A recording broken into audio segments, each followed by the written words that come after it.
Reog Ponorogo. Sekilas, ia tampil sebagai pertunjukan rakyat, kesenian tradisional penuh daya magis, gerak tari yang menghentak, dan topeng raksasa berbulu merak yang menari-nari di atas kepala manusia.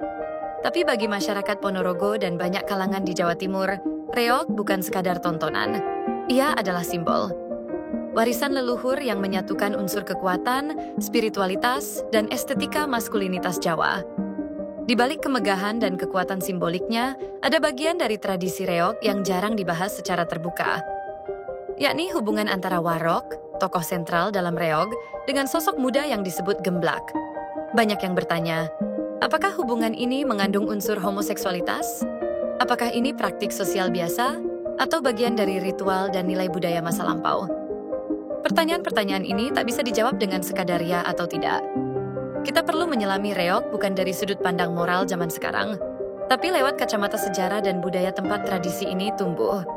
Tapi sebelum itu, jangan lupa subscribe channel Suaka Cerita dan nyalakan loncengnya untuk tetap terhubung dengan cerita-cerita menarik seputar sejarah dan budaya Jawa.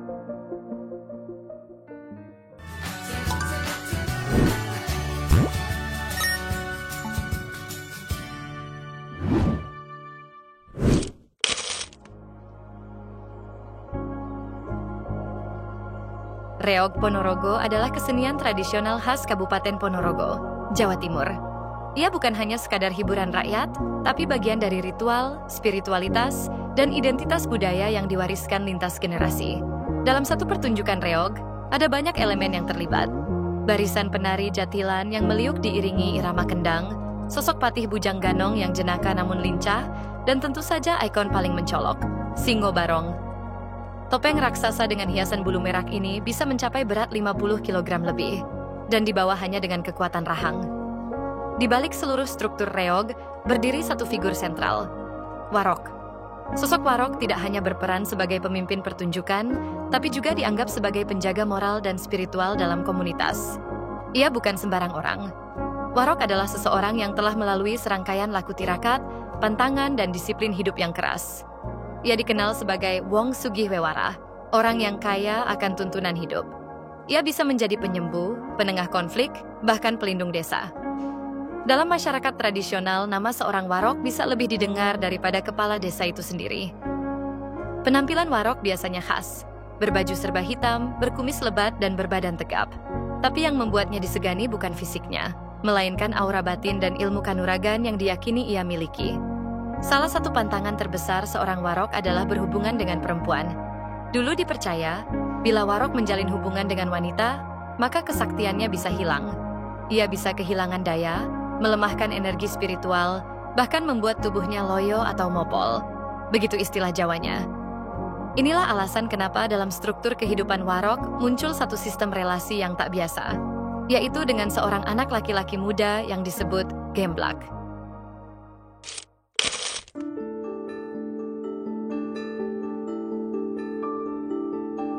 Dalam dunia warog, ada satu figur yang selalu hadir, baik dalam kehidupan sehari-hari maupun dalam pertunjukan reog. Ia adalah Gemblak. Gemblak adalah anak laki-laki muda, biasanya berusia antara 12 hingga 15 tahun, yang diasuh secara khusus oleh seorang warog. Ia dipilih bukan sembarangan. Gemblak biasanya berwajah tampan, berperilaku lembut, dan berasal dari keluarga yang bersedia menyerahkannya untuk diasuh dalam periode tertentu. Kadang, proses ini seperti kontrak sosial, di mana orang tua sang Gemblak menerima imbalan berupa uang atau bahkan seekor sapi setiap bulannya. Secara kasat mata, peran Gemblak terlihat seperti pelayan pribadi. Ia membantu menyiapkan kebutuhan sang warog, menemani dalam berbagai kegiatan sosial, bahkan hadir dalam acara-acara komunitas, seperti pesta pernikahan atau pertunjukan reog. Tapi posisi Gemblak tidak sesederhana itu. Ia juga menjadi penari jathil, penari berkuda yang mengenakan atribut perempuan dan menampilkan gerakan lemah gemulai. Dalam konteks budaya saat itu, peran ini mencerminkan keindahan dan keluasan, sekaligus menantang batas-batas gender secara simbolik. Lebih jauh lagi, Gemblak sering disebut sebagai pengganti istri bagi warog. Karena warog dilarang berhubungan dengan perempuan, Gemblak menjadi satu-satunya sosok yang dekat secara emosional, spiritual, bahkan dalam beberapa kasus, fisik. Namun penting digarisbawahi, relasi ini bukan sekadar soal seksualitas seperti kita pahami hari ini. Hubungan Warok dan Gemblak berada dalam bingkai budaya yang sangat berbeda. Sebuah sistem nilai yang tidak bisa dihakimi dengan moral modern. Dalam masyarakat Ponorogo masa lalu, keberadaan Gemblak adalah simbol. Semakin banyak Warok memelihara Gemblak, semakin tinggi status sosial dan kekuasaan yang ia miliki. Bahkan, dalam beberapa cerita lisan, ada persaingan antar Warok yang saling berebut Gemblak idaman. Bukan hanya karena daya tarik fisik, tapi juga karena nama dan prestis yang melekat pada hubungan itu.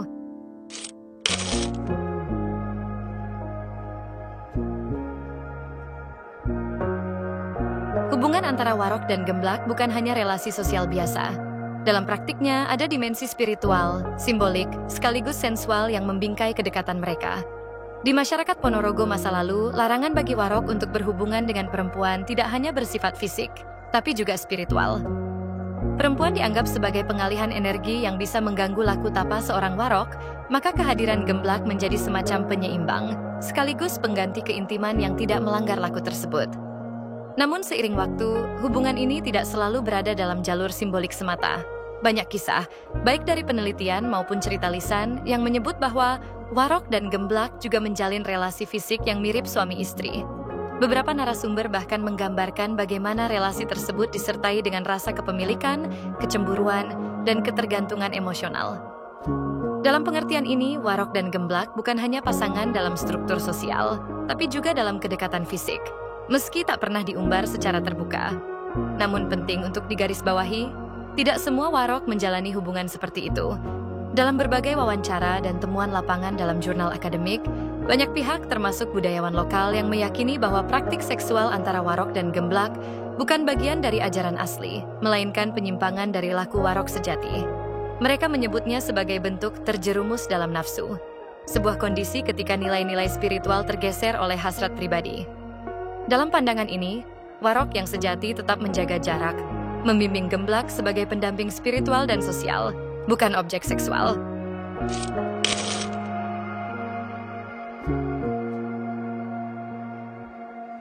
Di masa lalu, hubungan antara Warok dan Gemblak bukanlah hal yang memancing perdebatan. Masyarakat Ponorogo saat itu tidak menilai relasi itu dengan kacamata moral atau hukum seperti hari ini. Justru, memiliki Gemblak dianggap sebagai tanda kehormatan dan prestis. Semakin banyak Gemblak yang dipelihara seorang Warok, semakin tinggi pula status sosialnya di mata masyarakat. Layaknya simbol kemewahan, kekuasaan, dan kejayaan.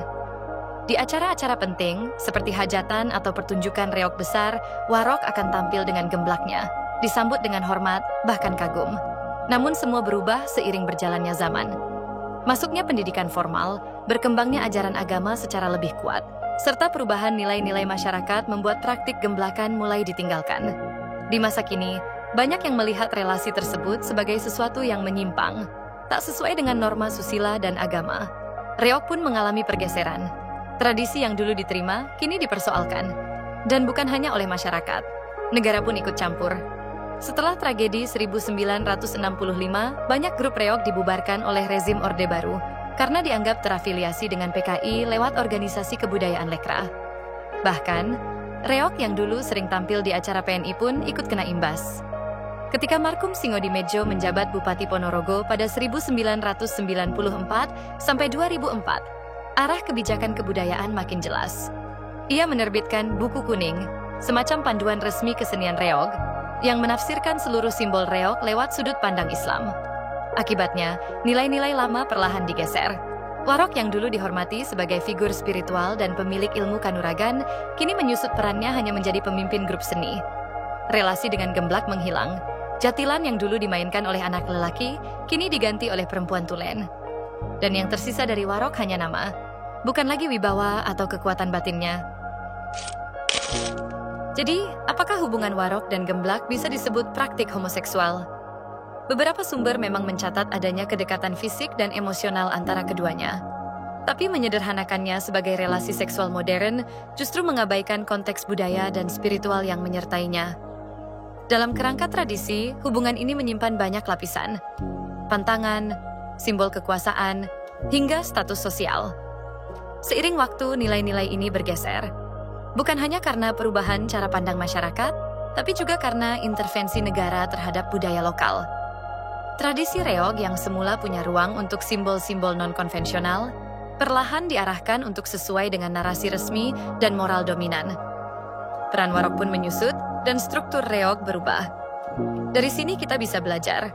Budaya tak pernah tunggal makna. Ia selalu lahir dari konteks dan bisa saja dibaca ulang oleh siapapun yang berkuasa. Menurut kamu, bagaimana sebaiknya sejarah seperti ini dituturkan ke generasi berikutnya? Drop opinimu di kolom komentar.